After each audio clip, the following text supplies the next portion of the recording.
ناظرین آداب، میں زمرد مغل.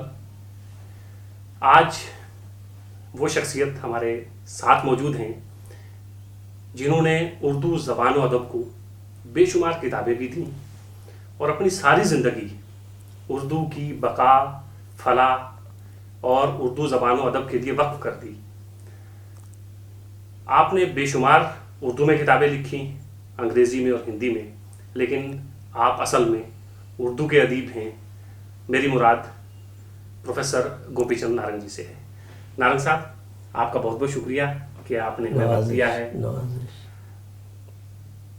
آپ سے بات کرنا بہت مشکل اس لیے ہے کہ آپ نے اتنا کام کیا ہے کہ ایک انٹرویو میں اسے سمیٹنا بہت مشکل ہے. آپ اس سب کو نظر انداز کر سکتے ہیں.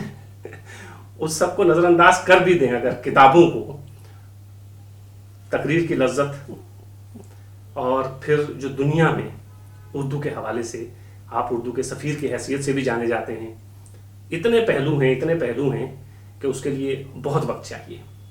تھوڑی بہت گفتگو ہم ان سب کے حوالے سے تھوڑی کرنا چاہیں گے. نارنگ صاحب، ایک شناخت آپ کی یہ بھی ہے کہ آپ اردو کے پروفیسر بھی رہے ہیں اور اس وقت 2 یونیورسٹیز کے پروفیسر ایمریٹس ہیں، دلی یونیورسٹی اور جامعہ ملیہ اسلامیہ.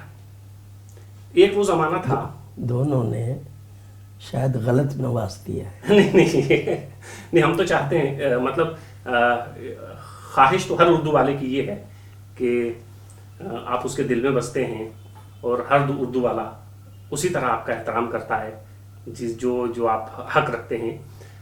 میں جاننا یہ چاہ رہا تھا نارنگ صاحب کہ ایک وہ زمانہ تھا جب یونیورسٹیز کی طرف، جامعات کی طرف نظر اٹھتی تھی تو گوپی چند نارنگ دکھتے تھے، عالم السرور دکھتے تھے، بے شک معین حسن جذبی دکھتے تھے، شمیم حنفی دکھتے تھے.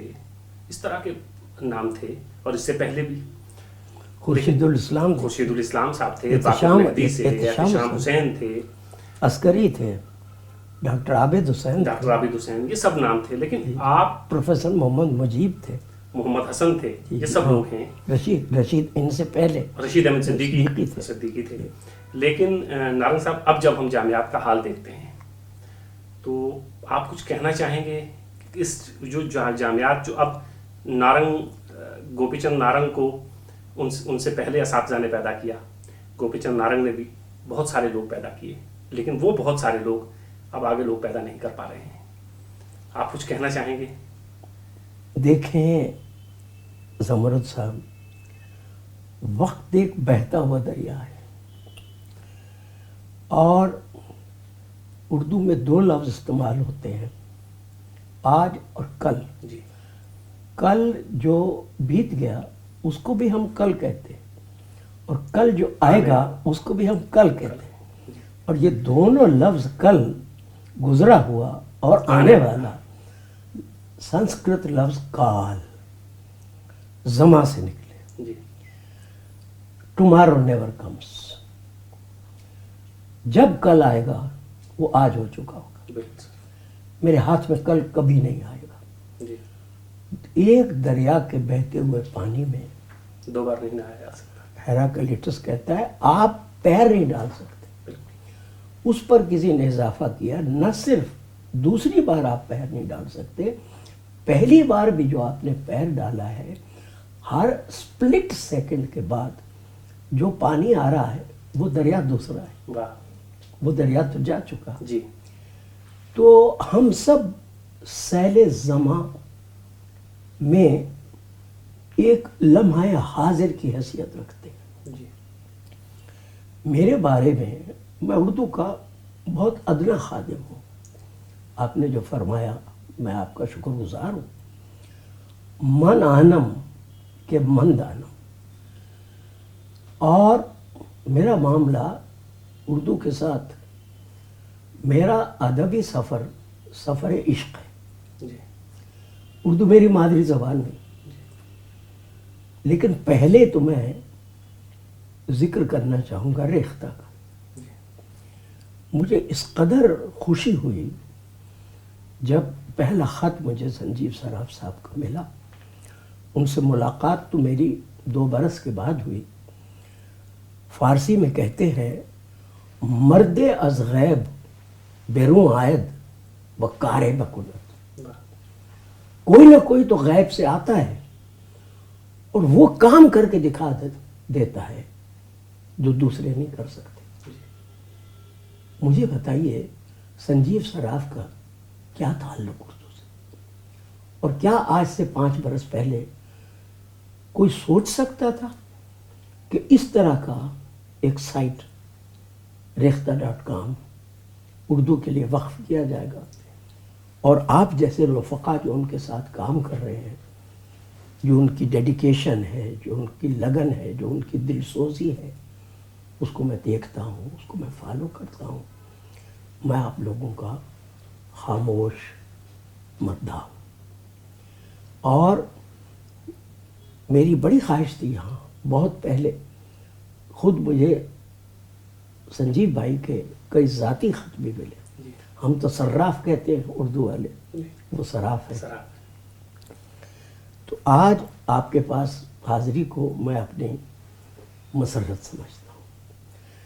جو جامعات کا حال ہے، میرا سارا سفر ایسا ہے زمرد صاحب کہ میں نے کبھی کوئی منفی بات نہیں کی.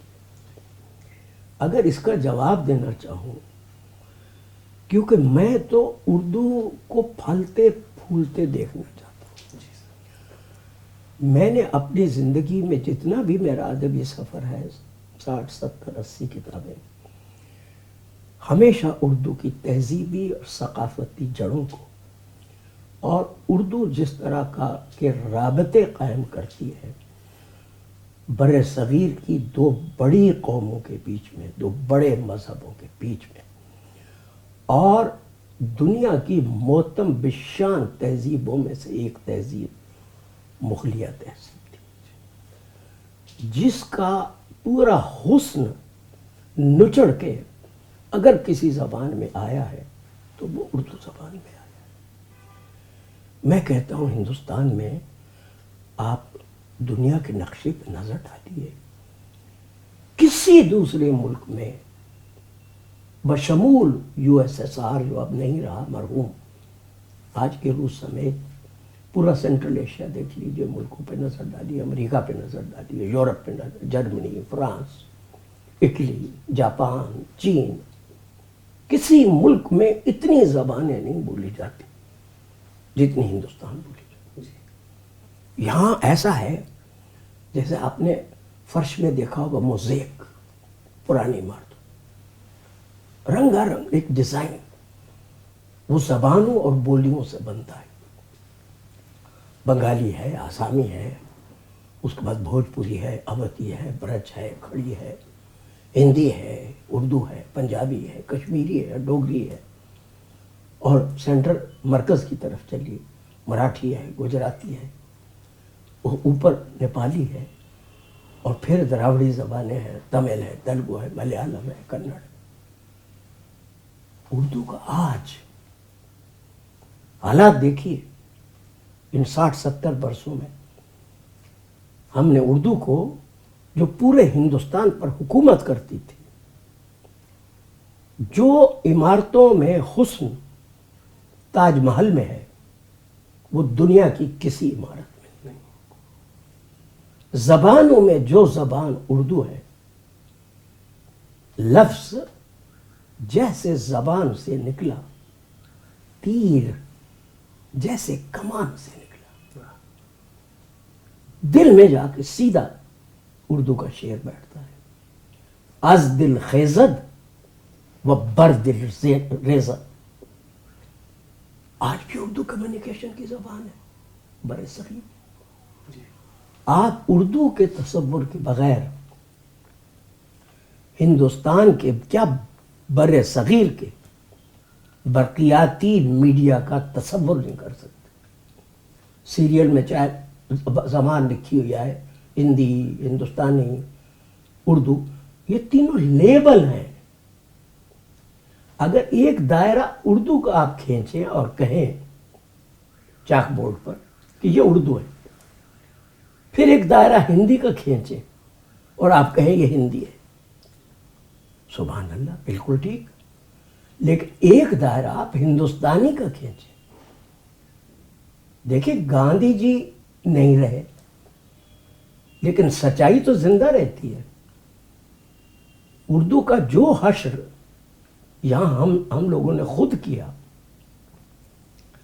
جب آپ آج ہندوستانی نہ ہندوستان کے کانسٹیٹیوشن میں ہے نہ پاکستان میں، لیکن ہندوستانی آج بھی زندہ ہے. اور ہماری فلموں کی اگر کوئی زبان ہے جو عوام تک پہنچتی ہے، میں عموماً پوچھا کرتا ہوں سیاستدانوں سے، تم نے اردو کو سے لسانی زبان میں آئینی جگہ دے کر بھی اس کو جگہ نہیں دی. کیا تم کوئی الیکشن لوک سبھا کا یا اسمبلی کا لڑ سکتے ہو بغیر ہندوستانی زبان استعمال کیے یا بغیر اردو کے روزمرہ اور محاورے کا سہارا لیے؟ اور شاعری، وہ روزمرہ محاورہ شاعری ہی سے تو پرفیکٹ ہوا. شاعر تو زبان کو خلق کرتا ہے. لیکن آج المیہ دیکھیے، اسکولوں سے تو اردو کو غائب کیا ہی. کوئی علاقہ، کوئی خطہ، جب ہندوستان 3 ٹکڑے ہو گیا اور ہم کہتے ہیں 2 نیشن تھیوری، بھئی کس بات کی 2 نیشن تھیوری؟ اگر مذہبی اساس ہے تو پھر بنگلہ دیش کیوں بنا؟ بھائی سیاست ہمیشہ اقتدار کا کھیل کھیلتی ہے. اس سیاست میں اور کہا جاتا ہے کہ پھوٹ ہندوستان کا میوہ ہے. میری بات پہنچ گئی ہوگی. یعنی ہماری اردو کی طاقت کو کاٹ کے ٹکڑے ٹکڑے کر دیا. جب میں پاکستان جاتا ہوں تو میں پاکستانی دوستوں کی خدمت میں عرض کرتا ہوں.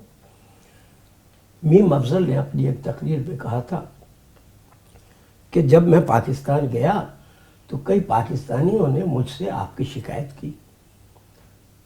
میں نے کہا افضل بھائی ٹھیک ہی شکایت کی ہوگی، مجھ میں تو بہت کمی ہے. کہنے لگے ہاں وہ اکثر یہاں آتے ہیں اور آتے ہیں ہماری زبان خراب کر جاتے ہیں. تو کہنے میں ارے نارنگ جو اتنا، پھر انہوں نے کچھ نہ کچھ کہا ہوگا شیریں لہجہ اور یا بہت خوبصورت بولنے والا یا پر اثر، یا ان کا خطاب کیسا ہوتا ہے اور بات ان کی دلوں میں اترتی ہے. تو اس نے کہا نہیں صاحب، وہ اتنی خوبصورت زبان بولتے ہیں کہ ان کے مقابلے میں ہمیں اپنی اردو جو ہماری قومی زبان ہے، ہمیں اپنی اردو بڑی کمزور اور ہلکی معلوم ہوتی. میں ان سے کہتا ہوں دوستو، اگر ہندوستان میں اردو کی جڑیں سوکھ گئیں تو تمہارے ہاں ایک دن بھی زندہ نہیں رہ سکتی ہو. تو پنجاب میں پنجابی بولی جاتی، سندھ میں سندھی بولی جاتی، سندھ میں سندھی بولی جاتی، پشاور میں اور سرحد میں پشتو بولی جاتی، اور بلوچستان جو میرا وطن ہے، وطن معروف، اس میں بلوچی بولی جاتی. تم لوگ تو مجبور ہو، محتاج ہو اردو زبان کے. اس نے تمہیں تہذیبی طور پر، لسانی طور پر اردو نے جوڑا ہوا. اور یہی معاملہ بالکل ہندوستان کا بھی ہے. اب سیاسی، اب جمہوریت میں تو آپ کو معلوم ہے کہ اکثریت آنکڑے گنے جاتے ہیں، تعداد. کسی علاقے یا خطے میں اردو بولنے والوں کی تعداد اکثریت میں نہیں. سو اردو کو آئینی زبان، صوبائی زبان تسلیم کیا گیا. کہاں؟ کشمیر میں. میں نے شیخ عبداللہ جب رہا ہوئے، وہ پیکٹ ہوا تھا اندرا گاندھی سے، میں نے شیخ صاحب سے کہا آپ اردو کو اسکولوں میں بحال کیجیے، کشمیری کو بحال کیجیے. کہ لئے وہ تو ہماری مادری زبان ہے، ہم تو اسے جانتے ہیں. تو میں نے کہا انگریز کی بھی مادری زبان انگریزی، وہ کیوں کیمبرج میں پڑھائی جاتی ہے اور آکسفورڈ میں پڑھائی جاتی ہے؟ وہ لوگ شیکسپیئر کو بھی پڑھتے ہیں اور سمجھتے ہیں. اور میں نے کہا کہ آپ کے اتنے بڑے بڑے شاعر اور اتنا زبان کی آپ کی تاریخ ہے، زبان آپ کی رچ، کہ لئے آپ تو اردو والے ہیں. تو میں نے کہا اردو جی لے گی، ہر جگہ جی لے گی، اردو کشمیر میں بھی جی لے گی، ہندوستان میں بھی جی رہی ہے، لیکن آپ کشمیری کو اس کا حق نہیں دیں گے. جی اور اردو اگر کشمیری کی جگہ براجمان ہوگی تو یہی بے انصافی تو زبانوں. دیکھیں مغل صاحب، لینگویج از امپاورمنٹ. انگریزی آج it's a passport to the world, it's a window to the world, it's a passport to the jobs. Technology نئی، سائنس. ایک ہندی دیوس ایک بار منایا جا رہا تھا، اور راشٹریہ بھاشا ہے، بے شک ہم اس کی عزت کرتے ہیں دل سے. میں خود ہندی میں لکھتا ہوں، بولتا بھی ہوں، میری کتابیں بھی ہیں. کسی نے پیچھے سے مجھ سے سوال کیا کہ میں بنگالی ہوں اور میں اپنے بیٹے کو بایو فزکس پڑھانا چاہتا ہوں یا بایولوجی پڑھانا چاہتا ہوں یا زوالوجی پڑھانا چاہتا ہوں بنگالی زبان میں. ایک ساتھ بیٹھا تو اس نے کہا میں مراٹھی میں پڑھانا چاہتا ہوں. کس یونیورسٹی میں جاؤں؟ جی ہر جگہ انگریزی میں پڑھائی جاتی ہے. میں نے کہا یہ ہمارا مشترکہ المیہ ہے. English is our necessity, historical necessity. لیکن ہماری تہذیب تو کا جو موزیک ہے وہ تو علاقائی زبانوں سے بنتا ہے. سپر سٹرکچر پہ انگریزی ہے. تو ہم، ارے بھائی میری زبان تو مراٹھی ہے، میں مراٹھی کروں. میری زبان تو گجراتی ہے، میری زبان تو وہاں ہے. لیکن حقیقت یہ ہے کہ سارا ہندوستان اور سارا پاکستان کہیں پر بھی ہمارے دونوں ملک بنگلہ دیش میں مانو لنگول نہیں ہے. مانو لنگول ہے امریکہ، جائیے دیکھیے ہر شخص انگریزی بول رہا. مانو لنگول ہے برطانیہ، مانو لنگول ہے جرمنی، مانو لنگول ہے فرانس. صرف فرینچ بولیے. دوسری زبان ہے ضمنی. ہمارے یہاں ضمنی نہیں. بنگالی ایک حقیقی زبان ہے، بنگالی. مراٹھی ایک حقیقی زبان ہے. ہندی ایک حقیقی زبان ہے بیلٹ میں، شمالی ہندوستان میں. اور اردو بھی اس طرح حقیقی زبان ہے. لیکن کوئی خطہ، کوئی علاقہ اردو کو نہیں دیا گیا. تو میں کہتا ہوں باوجود ان سب بے انصافیوں کے، جو سیاست نے، میں کسی پولیٹیکل پارٹی کا نام نہیں لے رہا، جو سیاست نے اردو کے ساتھ تماشا کیا ہے، جس میں ہماری حرکتوں کو بھی کبھی حصہ ہے، اس کے باوجود اردو باد نسیم کی طرح یہاں سے لے کر وہاں تک سرحدوں کو بھی پار کرتی ہے. یہ وہ چھتنار پیڑ ہے جس کا سایہ پورے پاکستان پر بھی ہے، پورے ہندوستان پر بھی ہے، اور تو اور جنوبی ایشیا کے بعض دوسرے خطوں پر بھی. اردو وہ جس نے ہندی کو، کھڑی بولی کو وہ روزمرہ وہ لہجہ دیا جو آج ہندی کی ترقی کے کام آ رہا ہے. میں اکثر کہتا ہوں، میں سمجھ رہا ہوں کہ آپ بےتاب ہو رہے ہیں. اگلا ظاہر ہے آپ کی طرف سے اس سے بالکل ملتا سوال میں یہ کرنا چاہ رہا تھا نارنگ صاحب. نہیں، میں اس بات کو ختم کر دوں. میں اکثر کہتا ہوں کہ ہر صوبے میں جو ہندی کا صوبہ ہے، 10 صوبے ہیں جہاں صوبائی زبان ہندی ہے. ہر صوبے میں ہندی کے بعد سب سے بڑی زبان اردو ہے. اور میں لسانیات کا بھی طالب علم ہوں، اردو کا تو میں خادم ہوں ہی. حقیقت یہ ہے کہ ہندی، اردو کی سب سے بڑی طاقت ہندی ہے اور ہندی کی سب سے بڑی طاقت اردو ہے. 70% اردو، میں نہیں کہہ رہا، فرہنگ آصفیہ کے مؤلف نے لکھا ہے، 70% اردو ہندی ہے. اور آج کی ہندی جو سیریلز میں بولی جا رہی ہے اور جو فلموں میں بولی جا رہی ہے، چاہے کریڈٹس میں کچھ بھی لکھا جائے زبان کے، وہ 70% اردو ہے. جی نارنگ صاحب، یہ آواز کبھی کبھی ہمیں سننے کو ملتی ہے کہ آپ ٹھیک ہے اردو شاعری ہر شخص اس کا دل دادا ہے، ہر شخص اس کو پڑھنا چاہتا ہے، اور ہر شخص اس کو ہندی میں، انگریزی میں، ہر زبان میں پڑھتا ہے، ہمارے میر کو، ہمارے غالب کو، اقبال کو، فیض کو. لیکن کبھی کبھی ہمیں یہ سننے کو ملتا ہے کہ آپ اس کا رسم الخط بدل دیں. رسم الخط کے تعلق سے آپ کا ایک بہت عمدہ مضمون بھی ہے. میں جاننا چاہوں گا، ایک نہیں 4 ہے.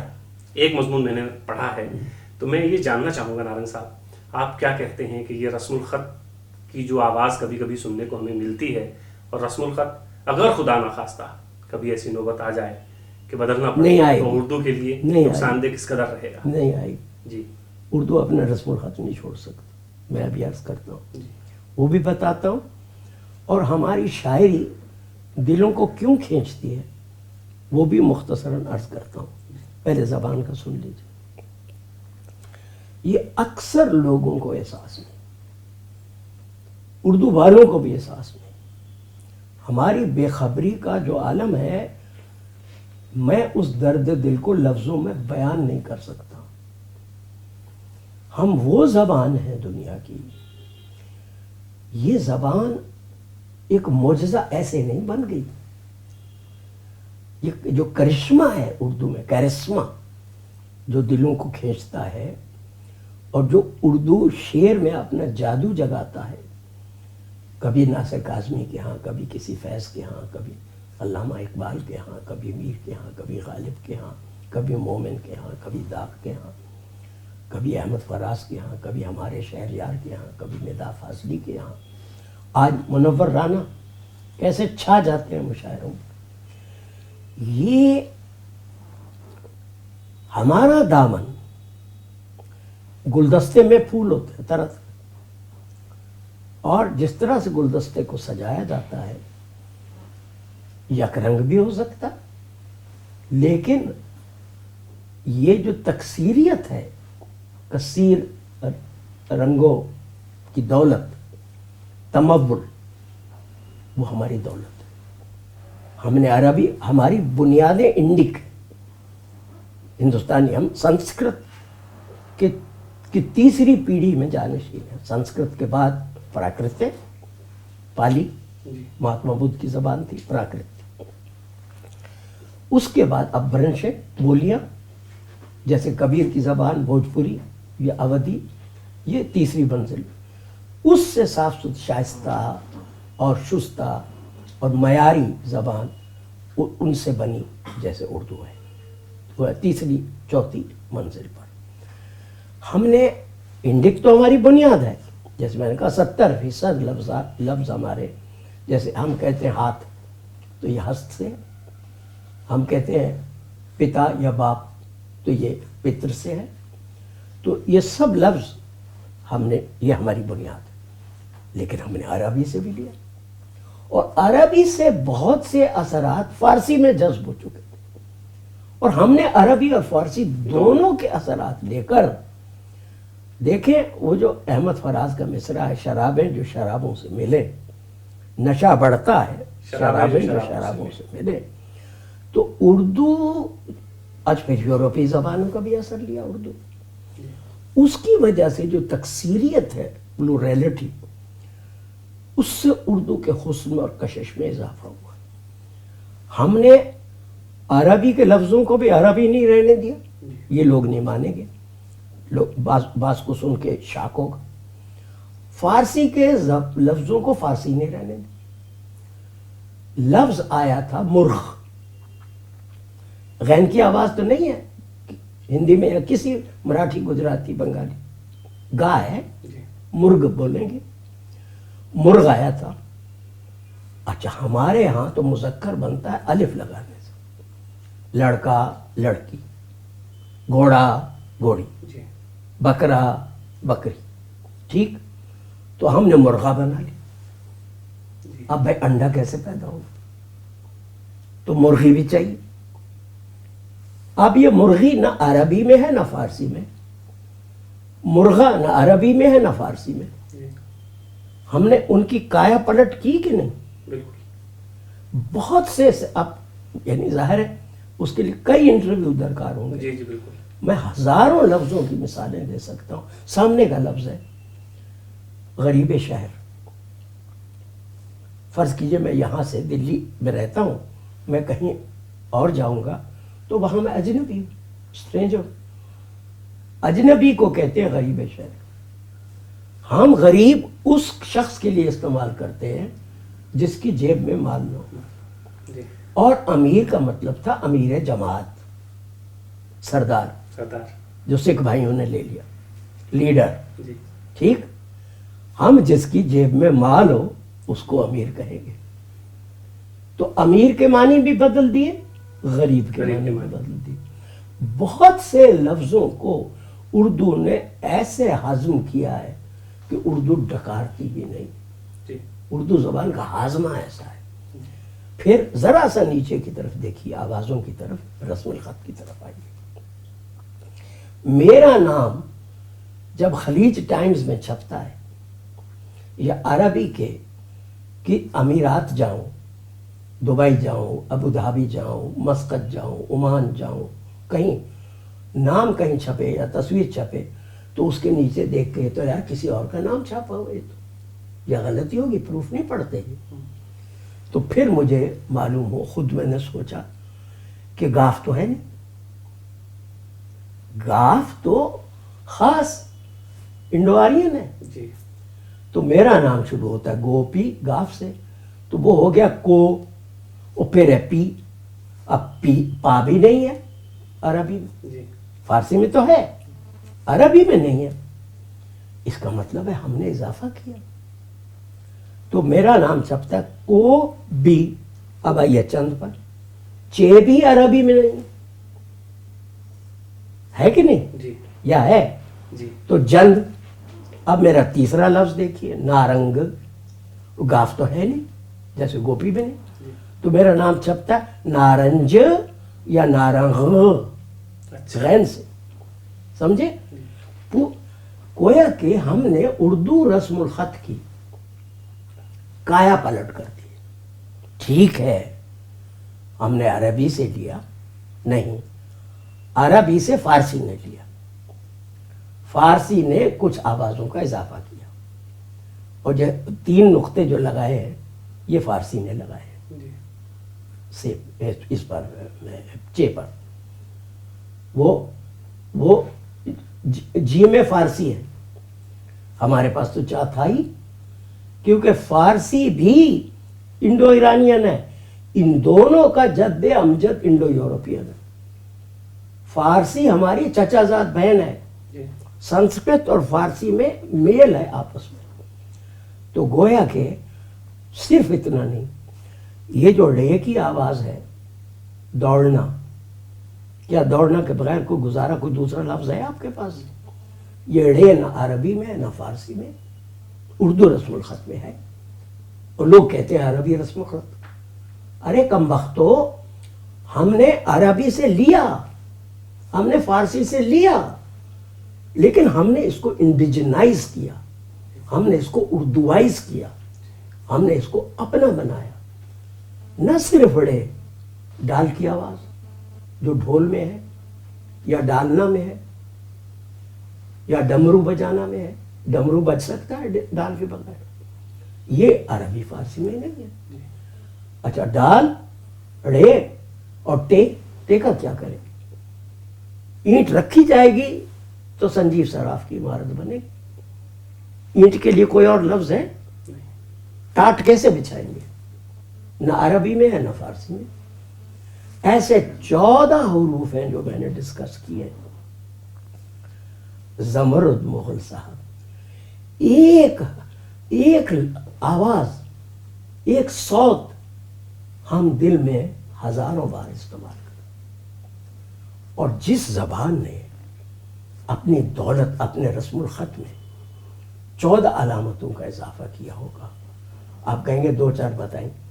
میں پورا اگر سبق سنانے لگوں جی جی تو آپ بھی اکتا جائیں گے اور سننے والے بھی. ہاتھی کیسے لکھیں گے؟ تھا کہاں سے آئے گا اور پھا کہاں سے آئے گا؟ پھل، پھول، یہ بھی عربی میں نہیں، فارسی میں نہیں. اور جھاڑو کیسے لگائیں گے؟ جھا بھی نہیں ہے، جھاڑی بھی نہیں ہے، جی جھم بھی نہیں ہے. اور چھاچھ، لسی، بہت سے لفظ ہیں اس طرح کے، اس کو کہتے ہیں ایسپریشن، جس میں 2 چشمے یہ سے ہم اردو لکھتے ہیں، ایسے 10 حروف کا اضافہ اردو نے ان حروف میں کیا جو ہم نے عربی فارسی سے لیے، کل 14 حروف کا۔ آج اردو میں 39 یا 40 حمزہ کے سمیت، حمزہ ایسا عجیب و غریب علامت ہے۔ مجھ سے ذاکر صاحب نے ایک بار پوچھا یہ حمزہ کو اردو سے ڈراپ کیوں نہ کر دیں، اس کی اپنی تو کوئی آواز نہیں۔ میں نے کہا نائی کیسے لکھیں گے، بھائی کیسے لکھیں گے؟ عربی میں حمزہ الف کا قائم مقام ہے، صرف اس کی اپنی آواز ہے، اپنی صوت ہے اور حلقی صوت ہے، لیکن ہم اردو والوں نے اس آواز کو بدل دیا، اور ہم اس کو املائی، جب 2 واول ساتھ آتے ہیں، 2 مثبتیں، تو اس کی علامت پہ کیے کیسے لکھیں گے، گئے کیسے لکھیں گے؟ اور تو اور سنسکرت کا لفظ، ہندی کا لفظ، اتنا بڑا ہمارا ماسٹر پیس تلسی داس کی رامائن، رامائن اردو میں نہ ہو جاتا ہے سنسکرت کا، تو رامائن کیسے لکھیں گے حمزہ کے بغیر؟ نہیں لکھ سکتے۔ عربی کے حمزہ کی ہم نے قلب ماہیت کر دی کہ نہیں؟